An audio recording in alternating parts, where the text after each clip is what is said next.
Isaías 12, versículo 5 y 6. Canten al Señor que hizo proezas, que las conozca toda la tierra. Grita jubilosa, Sión, la princesa, que es grande en medio de ti, el Santo de Israel. Reciban mucha gracia y paz de parte de Cristo nuestro Señor y de Dios nuestro Padre, el Creador del cielo y de la tierra, el Creador de la bendita palabra, el que ha hecho proezas en nuestras vidas, y ese ya es un motivo por el cual nosotros darle muchas gracias a Dios. Quiero compartirles hoy un texto muy lindo de la palabra de Dios, hablando acerca de la fidelidad. Cuando estudiamos en el libro de los Reyes y en el libro de las Crónicas, cada una de las tareas que hicieron los diferentes reyes que gobernaron al pueblo de Israel, nos damos cuenta de que unos se comportaban muy bien, y la palabra de Dios dice que esos que se comportaban muy bien los compara con David, porque David fue ese rey que a pesar de sus dificultades, que a pesar de sus pecados y de sus errores, la palabra de Dios dice que él era un rey conforme al corazón de Dios. Entonces, cuando en esa historia de esos hombres que iban gobernando al pueblo de Israel, alguien hacía lo que a Dios le agradaba, inmediatamente el Espíritu Santo lo compara con David y dice: tal rey hizo lo que le agrada a Yahvé, como lo hizo el antepasado David. David es la referencia de fidelidad a Dios, como les digo, a pesar de los pesares, a pesar de que él cometió muchos errores, que también pecó, pero que era un hombre que también adoraba a Dios y se presentaba delante de él con mucha sinceridad de corazón. Pues en esa historia de los reyes de Israel hay una muy hermosa, y es acerca de Ezequías. Es el rey de Judá que durante un tiempo estuvo gobernando al pueblo de Israel. Él llegó en un momento en que su antecesor había cometido mucha idolatría en medio del pueblo de Israel. Habían cometido mucho pecado, se habían desviado del Dios verdadero, se habían volcado hacia los dioses falsos, hacia los Baales, como los llama la Sagrada Escritura. Y entonces llega Ezequías y empieza a reformar todo. Y lo primero que hace es ir al templo y mirar qué abominaciones habían introducido al templo, y entonces empieza a organizar el altar. Qué lindo lo que hace Ezequías, porque lo primero es buscar el altar, el lugar de comunión del pueblo con Dios, para desde ahí empezar a organizar, a levantar un nuevo pueblo, a volver a implantar la fidelidad al Dios verdadero en medio de su pueblo. Y hace algo muy lindo.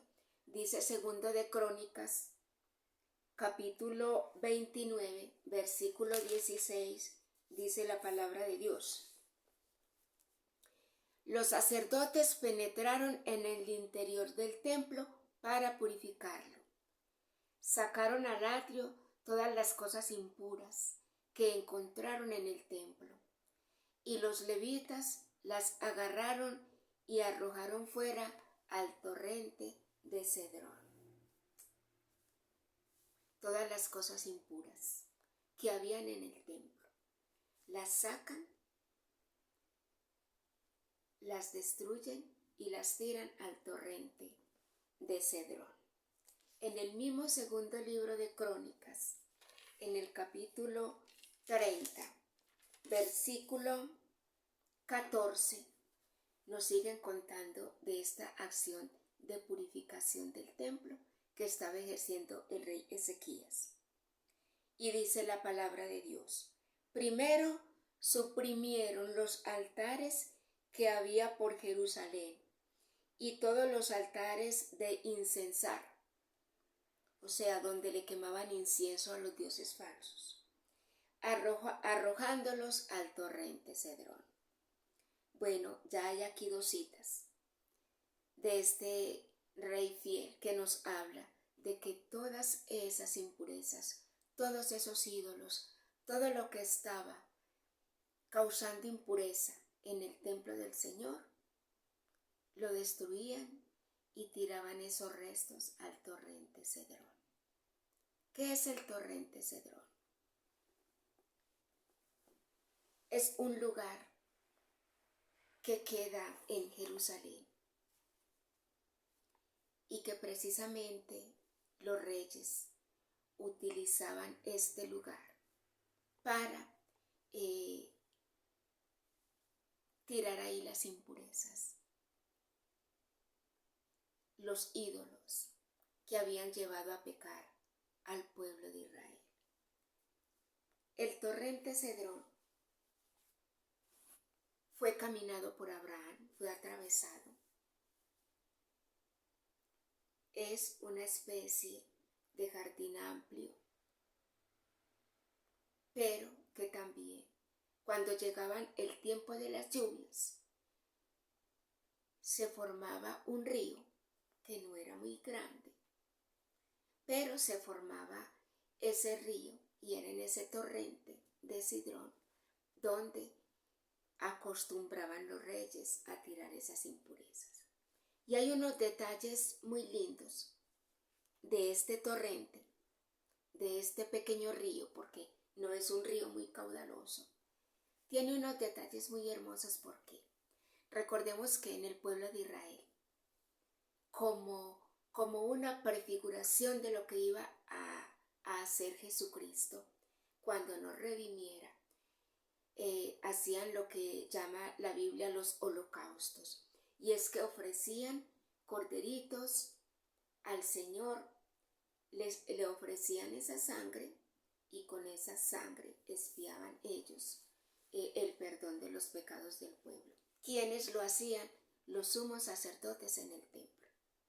Pues estos mismos sumos sacerdotes fabricaron una especie de canaleta, como el torrente de Cedrón queda cerca del templo,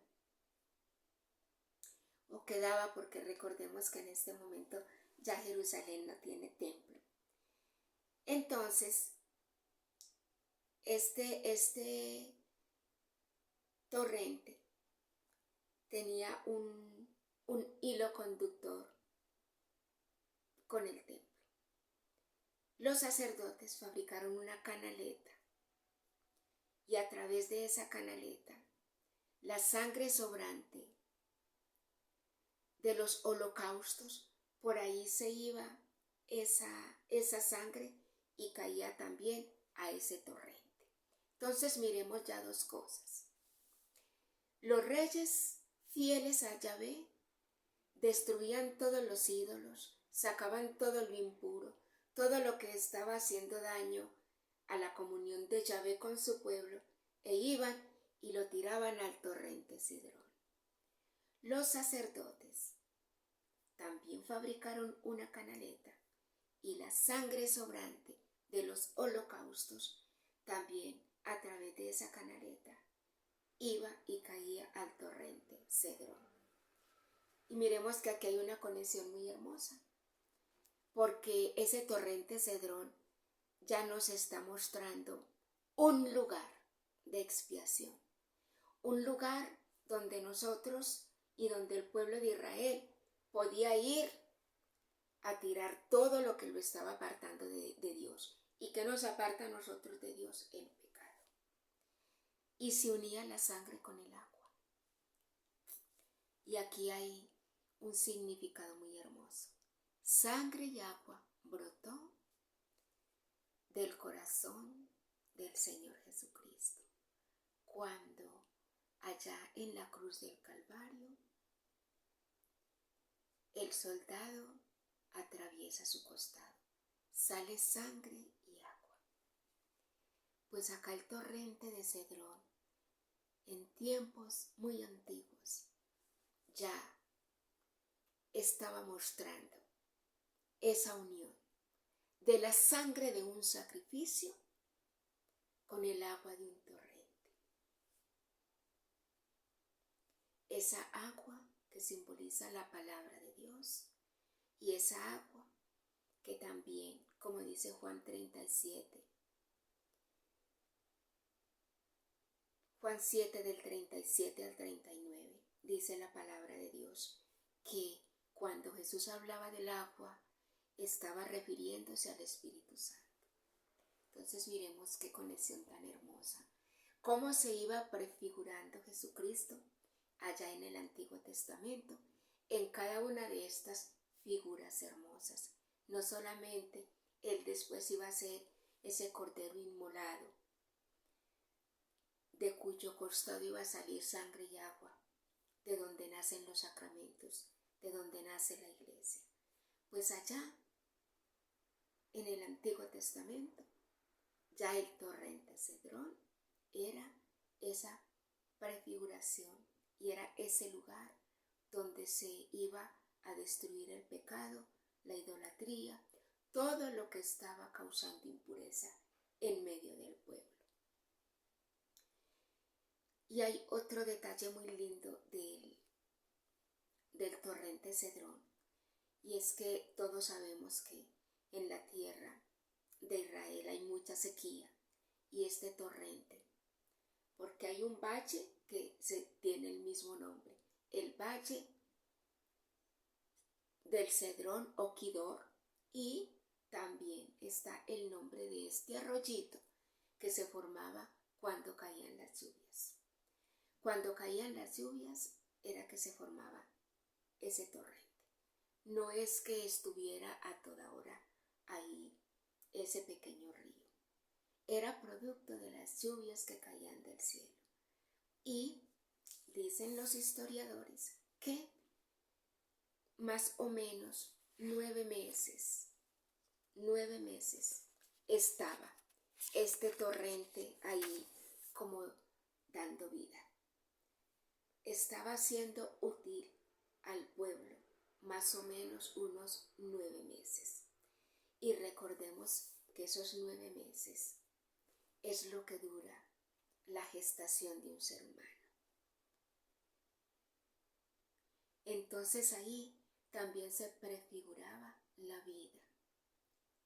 Durante 9 meses podía unirse esa sangre con el agua. Durante 9 meses podía el pueblo de Israel zafarse de su pecado y tener una nueva vida, nacer de nuevo, como dijo el Señor Jesucristo a Nicodemo, nacer de nuevo del agua y del Espíritu, de la palabra de Dios, que es el mismo Cristo encarnado. ¿Y por qué mencionar a Jesucristo cuando hablamos del torrente Cedrón? Porque resulta que el torrente Cedrón está también cerca de el monte de los olivos. Jesús, cuando se fue al monte, a Getsemaní, a orar antes de ofrecer el sacrificio, antes de derramar su sangre, a través de la cual nos iba a limpiar a nosotros de todos nuestros pecados, Él tuvo que pasar por aquí. Tuvo que pasar por el torrente de Cedrón. Tuvo que pasar por este pequeño parque para dirigirse al monte de los olivos. Y allá Él se convirtió en ese torrente Cedrón. Ese lugar donde con su sangre preciosa nos iba a limpiar de todo lo que estaba causando impureza al interior del templo de cada uno de nosotros, los seres humanos que Dios ha creado. Porque Jesús ahora ya le da un nuevo sentido al templo, y es nuestro cuerpo, el templo de nuestro corazón. Entonces Jesús allá, en ese torrente Cedrón, cerca de ese lugar, Él se arrodilla, Él clama al Padre, Él invoca la fuerza. Allá llega el ángel también a consolarlo, a darle fuerza, para que fuera capaz de ser, como en el Antiguo Testamento, ese verdadero Cordero de Dios que iba a llegar a derramar su sangre, y que esa sangre iba a venir a purificarnos, a limpiarnos de todo pecado y a darnos la salvación, a darnos la salud de nuestras almas. Una hermosa figura, pues, nos muestra la Sagrada Escritura de esta purificación del altar. Purificación que hoy estamos llamados nosotros también a hacer en nuestro diario vivir. Ya tenemos a alguien que derramó una sangre preciosa para que nosotros fuéramos libertados de nuestros ídolos, para que fuéramos curados, para que fuéramos sanados, para que pudiéramos adorar en espíritu y en verdad al Dios verdadero, como hizo Ezequías cuando purificó el templo, como hicieron los sacerdotes cuando ofrecían esa sangre, y a través de esa canaleta la sangre que sobraba de los holocaustos iba a unirse con el agua del torrente de Cedrón. Sangre y agua. Allá estaba ya la figura del corazón sangriento de nuestro Señor Jesucristo, herido por nosotros, por el amor inmenso que nos tiene, a pesar de nuestras infidelidades, a pesar de nuestro pecado. Jesús hoy es esa fuente. El torrente Cedrón le servía y estaba activo para el pueblo durante 9 meses. Hoy nosotros, 24/7, durante todos los días de nuestra vida, tenemos lista la fuente de la salvación. Como dice aquí la palabra de Dios, en este versículo que les leía del profeta Isaías, en el capítulo 12, versículos del 5 al 6. Pertenece a todo el canto, el himno, que nos muestra cómo el Señor se convierte también en esa fuente de agua donde nosotros podemos ir a lavarnos, a quitar nuestras impurezas. Les leí inicialmente los versículos 5 y 6, pero les voy a leer para terminar esta pequeña reflexión los versículos del 1 hasta el 5. Isaías 12 del 1 al 4. Ya les había leído el 5 y el 6. Aquel día recitarás: te doy gracias, Señor, porque estabas irritado contra mí, pero has cesado tu ira y me has consolado. Siendo Dios mi Salvador, confío y no temo, porque mi fuerza y poder es el Señor. Él fue mi salvación. Sacarán agua con gozo del manantial de la salvación. Aquel día recitarán: den gracias al Señor, invoquen su nombre, cuenten a los pueblos sus hazañas, proclamen que su nombre es sublime. Te damos pues muchas gracias, Padre, porque tenemos un manantial de gracia. Tenemos un manantial que nos purifica, que nos limpia, y es Jesucristo. Y es Jesucristo hecho palabra. También el agua tipifica la palabra de Dios, igual que el Espíritu Santo. Por eso, Padre misericordioso, te queremos dar muchas gracias por darnos a Jesucristo, por darnos tu Espíritu Santo, por darnos tu palabra, que es ese nuevo torrente Cedrón, donde nosotros podemos acudir, no solamente a entregarte todos nuestros pecados para que los purifiques, para que los limpies, sino también para calmar nuestra sed y saciarnos de tus bondades. Te damos gracias, Padre, porque nos has dejado esa fuente de salvación y nosotros queremos ir con gozo a saciarnos de este manantial que calma toda clase de sed, que como hombres y mujeres, que como familia, que como iglesia y que como sociedad podamos estar padeciendo en este momento. Te bendecimos, Dios Padre, te bendecimos, Dios Hijo, te bendecimos, Dios Espíritu Santo, te bendecimos, Trinidad Santísima, que eres un solo Dios, y te damos muchas gracias por la hermosura de tu palabra, por mostrarnos siempre a Jesucristo, no solamente en el amén del Nuevo Testamento, sino que te damos gracias porque en el Antiguo Testamento, también bajo estas figuras hermosas, lo podemos contemplar a Él. Podemos contemplar a nuestro Redentor, podemos contemplar a nuestro Salvador. Por Cristo, con Cristo y en Cristo nuestro Señor Padre, te damos gracias, te adoramos, te bendecimos y te glorificamos. El que contigo vive y reina en la unidad del Espíritu Santo y es Dios por los siglos de los siglos. Amén. Que la paz de Cristo inunde nuestros corazones y que el gozo y la alegría del Espíritu Santo sean el fruto al interior de nuestras vidas. Reciban también la bendición de nuestra Madre, la Madre también del Verbo Divino, y que Él en la cruz nos la regaló también como Madre, para que nosotros, al igual que el apóstol Juan, la acojamos en la casa de nuestro corazón. Bendiciones en el nombre de Cristo Jesús. Amén.